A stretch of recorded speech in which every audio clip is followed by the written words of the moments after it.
For some, he is exposing Russians to the truth of Vladimir Putin's war, while to others he is traipsing over the Geneva Conventions by parading prisoners of war on the internet. Volodymyr Zolkin, 40, an amateur video blogger before the war, has become a YouTube hit in Ukraine and elsewhere for his 50-plus interviews with captured soldiers and pilots, which he says are an attempt to cut through the censorship to inform Russian families about the fate of relatives. "You only have to believe the facts," Zolkin told The Guardian in an interview via Skype from an undisclosed location. "Russia does not give or show anything. We immediately created an honest YouTube channel. We show everything here: photos, videos, all data. We show real people calling their parents. You don't need to trust anyone, believe the facts." There is little doubt about the reach of the videos. The most popular ones have been viewed more than 1 million times, and the average is 400,000 to 500,000 views. An hour-long conversation with a Russian pilot, Major Alexander Krasnoyartsev, who was involved in the ING of civilians in the besieged city of Chernihiv, has even been given English subtitles. Lawyers have suggested, however, that making and sharing such recordings is likely to be in violation of the Third Geneva Convention, designed to protect prisoners from humiliation and risks to their safety. "These people are crying and thanking us for what we are doing," Zolkin said in response. "Sometimes I am asked if we are violating the Geneva Conventions. It says, you cannot mock the prisoners. Please tell me where the Geneva Convention says that you cannot do a humanitarian and peacekeeping mission."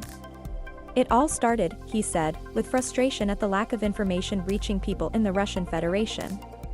With the help of a friend, Viktor Andrusev, an advisor to the Minister of Internal Affairs, he started calling the relatives and friends of Russian soldiers who had sought information through a Ukrainian government Telegram channel, set up to tell them of the fate of their loved ones.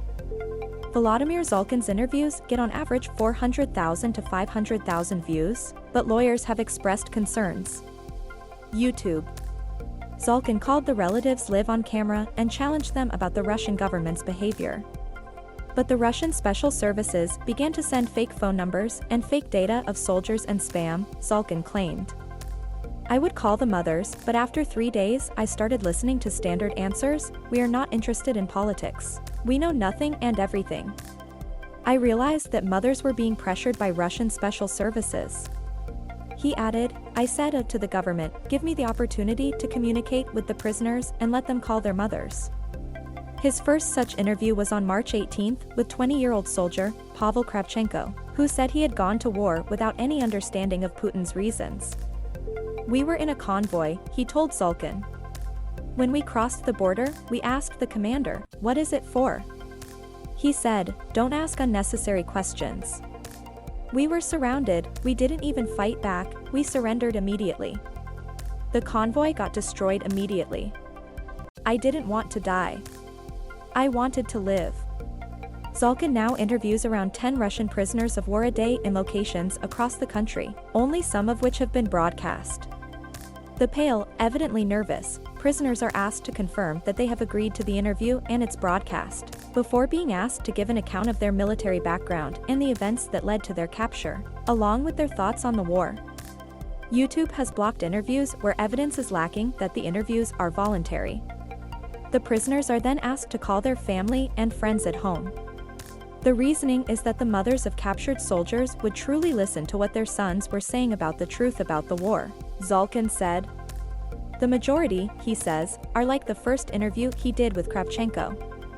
"To be honest, I didn't know how to prepare for these interviews," he said. "I came and saw a child in front of me. Among all the people I talked to, 80% are actually children. Some of them left unarmed. Some of them have never shot or been shot at in their lives. No combat training."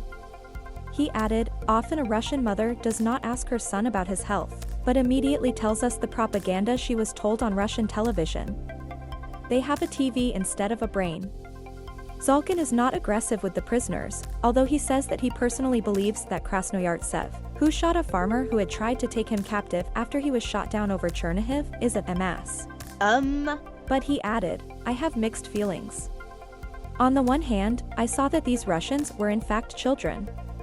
But on the other hand, I saw Ukrainian civilian children who did not attack anyone. And they are." The Russians destroy whole houses. You have to understand,